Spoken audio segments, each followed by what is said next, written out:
Hello बच्चों, आज मैं आप लोगों को क्लास 10th की जो आपके पास ये लेटेस्ट एडिशन की आर डी शर्मा की बुक है ना, इसका चैप्टर नंबर 2 कराने वाली हूँ। वो भी आपको सॉल्व्ड एग्जांपल्स कराने वाली हूँ। चैप्टर नंबर 1 के हमने सॉल्व्ड एग्जांपल्स कर लिए हैं, अब बारी है चैप्टर नंबर 2 की। तो एक बार मैं आपको पहले यहाँ चैप्टर दिखा देती हूँ, उसके बाद शुरू करते हैं। एग्जाम्पल्स हम ऑलरेडी शुरू कर चुके हैं इस चैप्टर के पॉलिनोमियल्स के।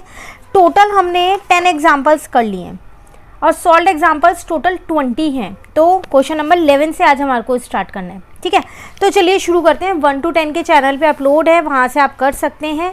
और साथ के साथ चैप्टर 1 के भी अपलोड है, वो भी कर सकते हैं। प्लस उसकी एक्सरसाइज भी अपलोड है चैनल पे, तो आप वो भी कर सकते हैं, ठीक है।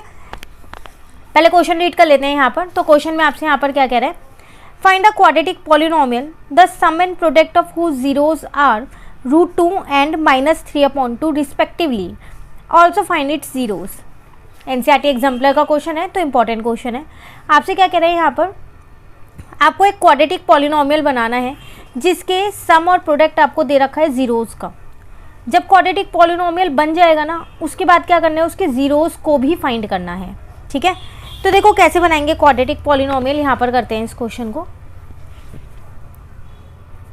तो ये आपके पास है एग्जाम्पल नंबर 11। इसकी जो एक्सरसाइज है ना, वो चैनल पे अपलोड है, आप वहाँ से कर सकते हैं। सिर्फ एग्जाम्पल्स रह रहे थे इस चैप्टर के, वो भी बहुत जल्द कंप्लीट हो जाएंगे, ठीक है। एक क्वाड्रेटिक पॉलिनोमियल बनाने के लिए हमारे पास क्या होता है, ये हम एक के मान के चलते हैं, कांस्टेंट है ये एक तरीके से, कोई एक नॉन ज़ीरो रियल नंबर है और कुछ नहीं है। के की कोई वैल्यू नहीं होगी। जब भी क्वाड्रेटिक पॉलिनोमियल बनाना हो, हमेशा आप के लिख के चलना, ठीक है। x² माइनस यहाँ पर होता है आपके पास सम ऑफ जीरोज़, मल्टीप्लाई में होता है x, ठीक है। फिर यहां पर होता है आपके पास प्रोडक्ट ऑफ जीरोस,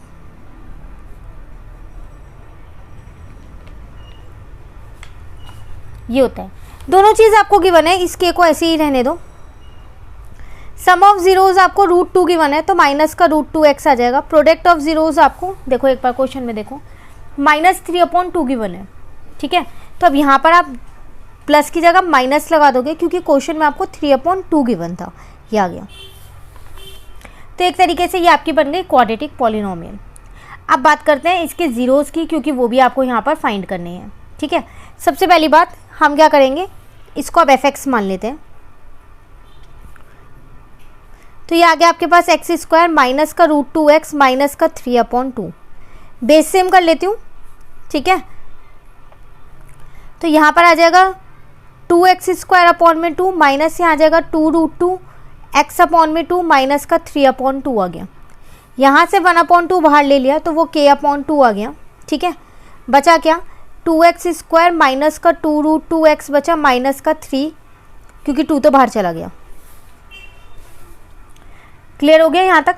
अब आपको इसके जीरोज निकालने हैं, तो f(x) को 0 के इक्वल रखना पड़ेगा। तो f(x) को पहली बात मैं यहाँ पर 0 के इक्वल रख देती हूँ, ठीक है। तो ये आ जाएगा k/2, यहाँ पर आ जाएगा 2x² माइनस का 2√2x माइनस का 3 इज इक्वल्स टू 0। ये वाली पूरी टर्म उठ के वहाँ चली गई, तो 0 बन जाएगी। बचा क्या, 2x² माइनस का 2√2x माइनस का 3 इज इक्वल टू 0। आप क्या करो, इसको फैक्टराइज करो, ठीक है। मिडल टर्म स्प्लिट करना पड़ेगा यहाँ पर। तो यहाँ पर आ जाएगा 2x² माइनस का 3√2x प्लस का √2x लिया है मैंने। प्लस माइनस करने पे माइनस का 2√2x भी आ रहा है, और मल्टीप्लाई करने पे 6x² भी आ रहा है। पेयरिंग कर दी इन दोनों की और इन दोनों की। यहाँ से मेरे पास कॉमन क्या आ रहा है, देखो एक तो x तो आ ही रहा है, साथ के साथ ना मैं यहाँ से √2 भी कॉमन ले रही हूँ। कैसे लिया, यहाँ तो था नहीं √2, फिर कैसे लिया। तो देखो अब अंदर मैंने √2x ही लिखा है और माइनस का 3 लिखा है, क्योंकि मुझे पता है √2 को √2 से इंटू करूँगी तो 2 ही तो आएगा। आप इसको ये भी लिख सकते हो ना, √2x का होल स्क्वायर, इस वाले को। तो अब तो √2 बाहर आ सकते हैं, ठीक है। अब यहाँ से मैंने क्या किया, यहाँ से 1 को कॉमन ले लिया, प्लस के 1 को, तो यहाँ बचा √2x माइनस का 3। तो √2x प्लस का 1 एक बचा आपके पास, और √2x माइनस का 3 एक आ गया। दोनों को 0 के इक्वल रख देती हूँ। तो एक बार मैंने क्या किया, इसको 0 के इक्वल रखा, तो यहाँ से x की वैल्यू आ गई -1/√2। एक बार मैंने क्या किया, इसको 0 के इक्वल रखा, यहाँ से x की वैल्यू आ गई 3/√2। जीरोज़ निकालने थे, जीरोज़ आर -1/√2 एंड 3/√2। ये था आपके पास क्वेश्चन नंबर 11। क्लियर हो गया? चलिए अब आते हैं अपने क्वेश्चन नंबर 12 पे। पहले बुक से क्वेश्चन को रीड करते हैं। If alpha beta are the zeros of the polynomial satisfying the relation alpha square plus beta square plus alpha into beta is equal to 21/4, find the value of k for this to be possible। कह रहा है एक quadratic polynomial आपको दे रखा है, alpha और beta उसके zeros दे रखे हैं, साथ के साथ एक ये कंडीशन दे रखी है। तो जो ये k की वैल्यू है ना, ये आपको फाइंड करनी है। क्वेश्चन क्लियर हो गया? क्या फाइंड करना है? देखो कंफ्यूज होने की कोई ज़रूरत नहीं है इसमें। जब भी आपके पास ये वाले क्वेश्चंस आते हैं पॉलिनोमियल के, इसमें सम ऑफ ज़ीरोज़ और प्रोडक्ट ऑफ ज़ीरोज़ तो निकालना ही निकालना होता है। तो हम वही करते हैं, पहला केस वही लेते हैं। एग्जाम्पल नंबर 12 है ये हमारे पास। सबसे पहली बात, मैंने अपना यहाँ पर पॉलिनोमियल लिख दिया जो मुझको यहाँ पर गिवन था fx। वो था मेरे पास 2x² प्लस का था मेरे पास 5x और प्लस का था k। यहाँ से अगर मैं देखूँ अपने सम ऑफ ज़ीरोज़ तो अल्फ़ा प्लस बीटा मेरे पास आ जाएगा -b/a होता है। a की वैल्यू यहाँ पर मेरे पास 2 है, b की वैल्यू मेरे पास 5 है और c की वैल्यू मेरे पास k है। वैल्यूज़ भी मैंने साथ साथ लिख दी हैं, ठीक है। -b मतलब -5 और a का मतलब 2 हो गया। और अल्फ़ा इंटू बीटा देखूँ तो वो c/a होता है, तो इसका मतलब k/2 हो जाएगा। क्लियर हुआ यहाँ तक? अब मुझे क्वेश्चन में गिवन क्या है, वो मुझे गिवन है अल्फ़ा स्क्वायर प्लस का बीटा स्क्वायर प्लस का alpha beta is equals to 21/4। देखो इस अल्फ़ा इंटू बीटा की जगह तो ये वैल्यू रख सकते हो, पर अल्फ़ा स्क्वायर और बीटा स्क्वायर की जगह क्या रखोगे? तो हमने पीछे क्वेश्चन किया था, उसमें मैंने आपको बताया था ये आइडेंटिटी से निकालना। तो अल्फ़ा प्लस बीटा का होल स्क्वायर माइनस का 2 अल्फ़ा बीटा प्लस का alpha beta is equals to 21/4 आया कहाँ से है ये? अल्फ़ा प्लस बीटा का होल स्क्वायर आइडेंटिटी लगाइए a प्लस बी के होल स्क्वायर की, a स्क्वायर प्लस का b स्क्वायर प्लस का 2ab, ठीक है। अल्फ़ा प्लस बीटा है माइनस का 5/2, तो इसका स्क्वायर हो गया माइनस। देखो ये सॉल्व कर सकते हो तो माइनस का अल्फ़ा बीटा ही बचेगा, यहाँ आ जाएगा 21/4। तो ये आ गया 25/4 माइनस अल्फ़ा इंटू बीटा की वैल्यू थी k/2।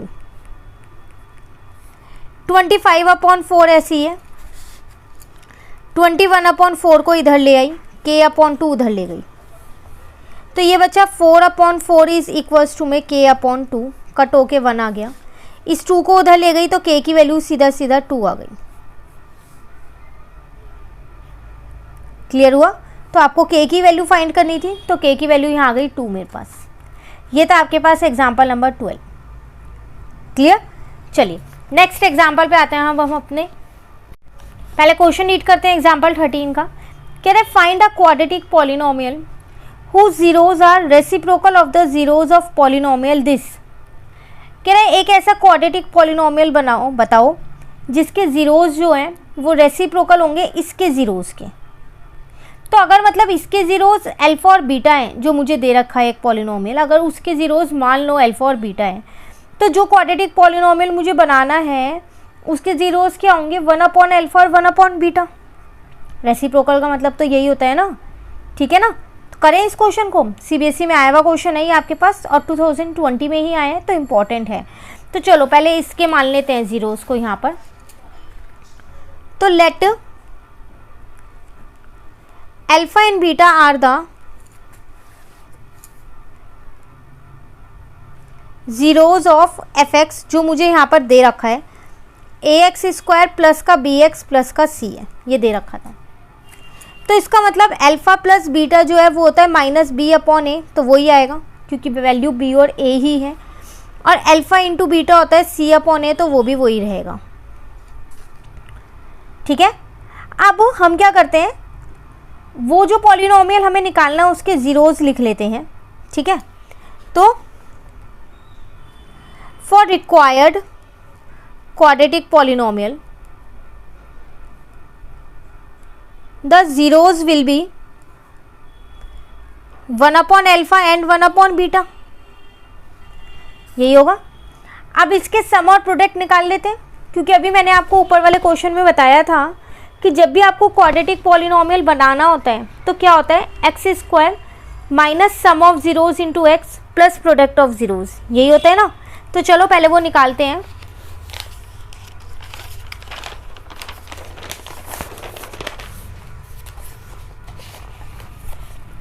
तो मैं यहां पर निकालती हूं। तो सम ऑफ जीरोज कैसे निकलेंगे, वो हो जाएगा मेरे पास 1 upon alpha plus 1 upon beta, LCM लेके यहाँ आ जाएगा बीटा प्लस एल्फा, नीचे आ जाएगा एल्फा इंटू बीटा। तो बीटा प्लस एल्फा की वैल्यू पीछे थी बी अपॉन ए और एल्फा इंटू बीटा की वैल्यू थी सी अपॉन ए। नीचे से ये ऊपर जाएगा तो रेसिप्रोकल हो जाएगा, ए अपॉन सी आ जाएगा। आंसर आ गया माइनस बी अपॉन सी। ये तो सम ऑफ जीरोज निकल गए।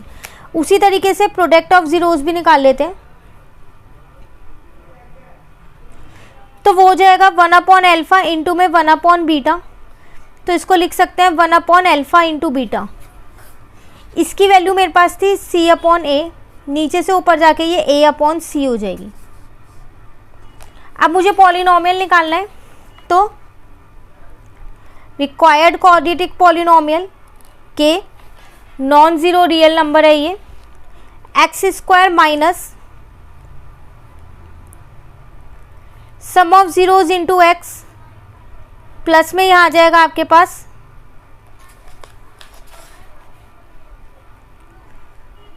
Product of zeros. ठीक है, यहां तक क्लियर हुआ। जो जो वैल्यू निकाली है सिर्फ पुट कर दो। सम ऑफ जीरोज निकाला माइनस बी अपॉन ए, तो प्लस बन जाएगा क्योंकि बाहर भी एक माइनस था। प्रोडक्ट ऑफ जीरोज है ए अपॉन सी। तो क्वाड्रेटिक पॉलिनोमियल आ गया। आप चाहो तो इसको यहीं छोड़ सकते हो और आप चाहो तो इसमें बेस को सेम कर सकते हो। ठीक है, अच्छा एक सेकेंड, यहाँ पर आपके पास बी अपॉन सी है तो बेस सेम कर लो। तो के अपॉन सी मैंने बाहर ले लिया, यहाँ सी एक्स स्क्वायर प्लस का बी एक्स प्लस का ए आ गया। ये आ गया आपके पास रिक्वायर्ड क्वाड्रेटिक पॉलिनोमियल जो आपको चाहिए था। क्लियर हुआ। चलिए आते हैं नेक्स्ट एग्जाम्पल नंबर 14 पे। पहले क्वेश्चन रीड करते हैं, उसके बाद करेंगे। If alpha and beta are the zeros of quadratic polynomial, एक क्वाड्रेटिक पॉलिनोमियल के अल्फा और बीटा जीरोज दे रखे हैं। Find the polynomial whose zeros are 2 alpha plus 1 and 2 beta plus 1। कह रहा है अगर एक पॉलिनोमियल के जीरोज आपको गिवन है तो वो क्वाड्रेटिक पॉलिनोमियल फाइंड करो जिसके जीरोज ये हैं। अगेन जब भी क्वाड्रेटिक पॉलिनोमियल बनाना है तो आपको सम ऑफ जीरोज और प्रोडक्ट ऑफ जीरोज उसके निकालने पड़ेंगे। अब उसके जीरोज पहले से यहाँ क्वेश्चन में आपको गिवन है ना। तो पहले जो पॉलिनोमियल मुझे गिवन है उसको यूज करते हैं। एग्जाम्पल नंबर है 14 हमारे पास। तो मुझे यहाँ पर गिवन है एफ एक्स, वो गिवन है X square minus K X minus का 2, ये गिवन है। तो sum of zeros alpha plus beta क्या हो जाएगा, minus B upon A. Values मैं देखो यहाँ लिख रही हूँ, ए की वैल्यू 1 है, बी की वैल्यू -1 है, सी की वैल्यू माइनस का 2 है। ठीक है, क्लियर है यहाँ तक। तो माइनस बी अपॉन ए मतलब माइनस माइनस 1 अपॉन 1, तो 1 आ जाएगी। Product of zeros alpha into beta होता है सी अपॉन ए, मतलब -2 अपॉन 1, तो माइनस का 2 आ जाएगी। ठीक है, अब फॉर रिक्वायर्ड क्वाड्रेटिक पॉलिनोमियल जो मुझे बनाना है अब उसकी बात करते हैं। तो इसके जीरोज थे 2 अल्फा प्लस 1 और क्या था 2 बीटा प्लस 1, यही थे। तो सम ऑफ जीरोज अगर हम निकालें यहाँ पर तो वो हो जाएगा मेरे पास 2 alpha plus 1 plus 2 beta plus 1। तो ये आ जाएगा 2 अल्फा प्लस 2 बीटा प्लस का 2, यहाँ से 2 को कॉमन ले लिया मैंने, तो ये आ गया अल्फा प्लस का बीटा प्लस का 2। अल्फा प्लस बीटा की वैल्यू मैंने अभी ऊपर निकाली थी 1 थी। ठीक है, तो इसका मतलब ये मेरे पास क्या आ जाएगा, यहाँ पर सॉल्व करके 4 आ गया। सम ऑफ जीरोज तो मिल गया। प्रोडक्ट ऑफ जीरोज यहाँ निकाल लेते हैं।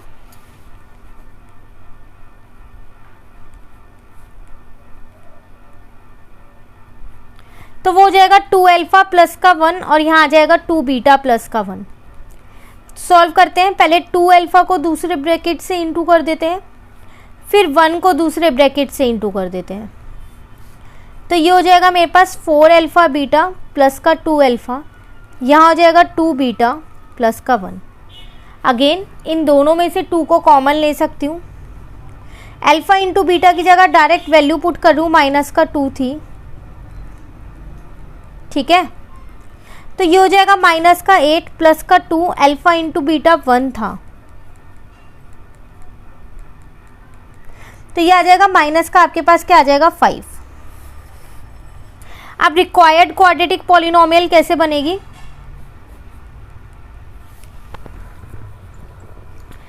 तो k non real zero number है, X square minus sum of zeros into में x हो जाएगा, प्लस यहाँ पर हो जाएगा आपके पास प्रोडक्ट ऑफ जीरोज।